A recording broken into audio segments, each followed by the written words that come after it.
Good afternoon, ladies and gentlemen. I thought I'd get this started. Let me begin by saying Eid Shama Mubarak. It is wishing all of you a very happy new year. You know, as we reflect on this very joyful time in the calendar, we must remember those who don't enjoy the freedoms, the human dignity, the liberty that we enjoy here in this room and in this country. We remember those in Camp Liberty who suffer and are denied basic human dignity. Our hearts are with them, our prayers are with them, and to them we say Eid Shama Mubarak.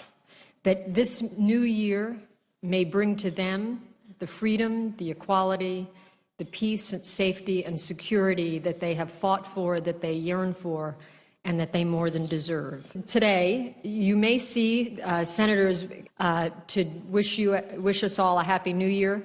I'd say to my colleagues up here on the podium, please excuse me if I tap you to interrupt you. We may have to take a quick break if one of the senators joins us to give us New Year's greetings.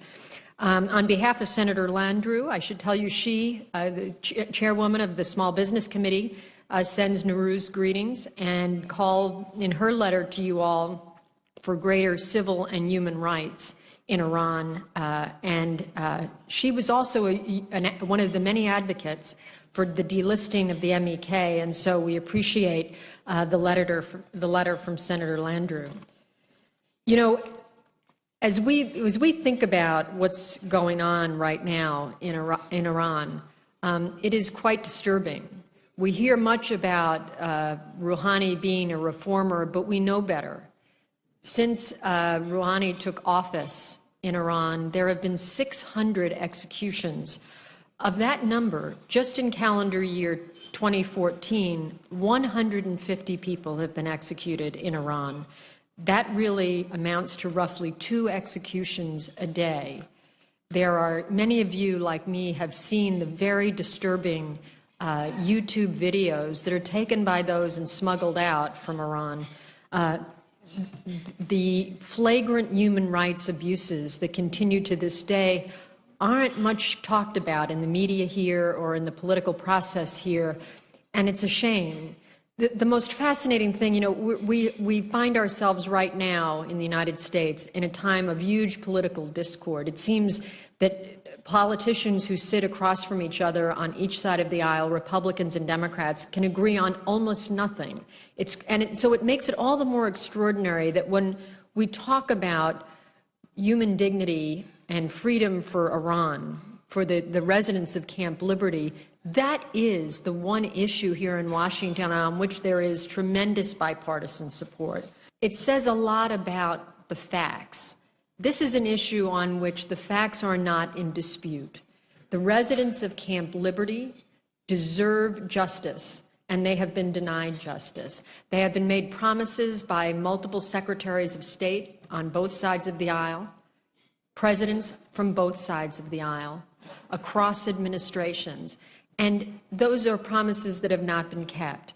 And we happen to be privileged enough to be having lunch in a building of people, senators here in this country who are enormously powerful and influential, who can apply pressure to the administration. Before I turn the podium over, I'd say, in this new year, if we have a single wish, it is that the voices in this room are heard in the halls of this building. And it's that the senators who have supported this cause will recommit themselves in this new year to applying pressure to the administration to keep the commitments of this administration and prior administrations to the safety and security of those in Camp Liberty and to justice. When U.S. soldiers were at Camp Liberty, before it became used for those who had to depart Ashraf, there were 17,500 T-walls, along with protective gear for the soldiers who were in Camp Liberty. The commitment was to maintain the security conditions at Camp Liberty when those who were forced to leave Ashraf had to establish themselves there. When the U.S. government actually pressures the Iraqis, they permit some small incremental step, security measure, to be taken. You know, the Iraqi government has been complicit in the violence that's been visited upon liberty. Not only have they been complicit, frankly, they claim they're not involved. It is inconceivable that inside Iraq, the level of violence that's been visited upon liberty could have happened without the complicity, the active involvement and complicity of the Iraqi government. What about the September 1st attack on Ashraf? Scores were killed, and then we hear, only recently, the Iraqi government acknowledges that in a secret burial site, it buried 51 individuals. It won't say where. And you have to ask yourself, well, why would that be? Why would it be a secret place? Why would they not reveal the location? Why would they have done it without notification prior to the burial? And one can only presume that was because they wanted to prevent autopsies, they wanted to prevent documentation of torture and murder. And again, but they can, and they will, again, if the people in this room put pressure on the people who work in this building, and the United States Congress on a bipartisan basis puts pressure on the administration. The Congress needs to ask the State Department and the Secretary of State, why not?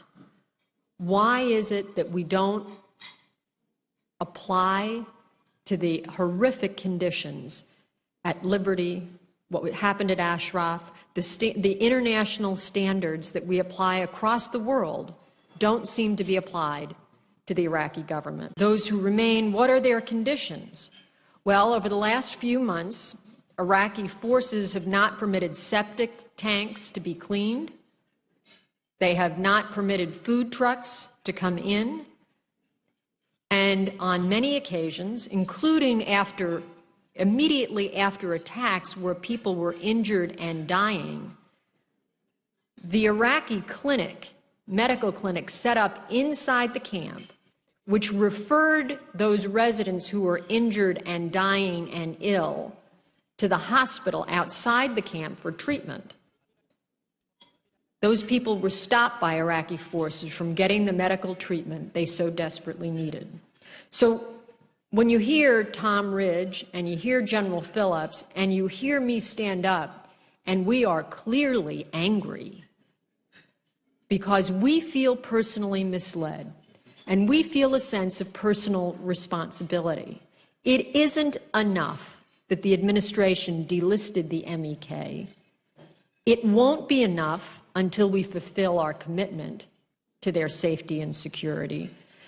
They are not a threat. And we have an obligation.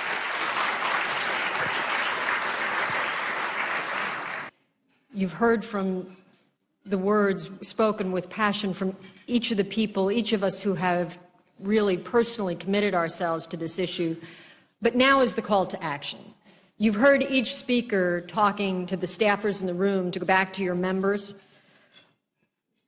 But the action is not for next month or next year. The action really is today. Second, Iraq must live up to its obligation or bear the consequences of inaction on the protection of the members of Camp Liberty. The T-walls must be installed. Food, medical, and sanitation must be provided and permitted. The U.S. Congress must demand their own access to Camp Liberty on congressional delegations and the embassy's regular access, all of which puts further pressure on the Iraqi government and ensures the safety and security of the residents of Liberty. You know, this room itself is a symbol of the great strength and the great freedom of this country.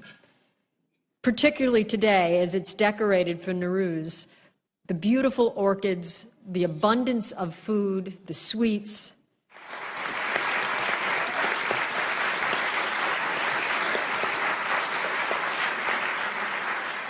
As many of you know, I have a particular affinity and affection for the women who are of Ashraf, who are of Liberty. You heard Tom Ridge tell you 6 of the 7 who've been taken hostages are women. The first event I spoke to, I was here in Washington, D.C., and I spoke to the women of Camp Ashraf, and the tape was sent to them. And if you can imagine, these women were so touched by the remarks, they sent messages back, and I got a DVD. Madame Rajavi in Paris, shortly thereafter, gave me the DVD. And when she handed it to me, she warned me it might be difficult to watch. And I asked her why. And she explained to me that from the time the women made the DVD, sending me messages, till the time she had given it to me, there had been an attack on Ashraf, and that I would recognize some of the women I had communicated with, at least one of whom had been killed and others been seriously injured. And this month of March, we just had the International Women's Day. I must tell you, this is an extraordinary group of women to whom I am completely devoted. And so there is a tape rolling in the back, and it wouldn't be an opportunity for me if I didn't say to those women that I will continue to work and pray that you enjoy the equality, the dignity, and freedom of the women in this room.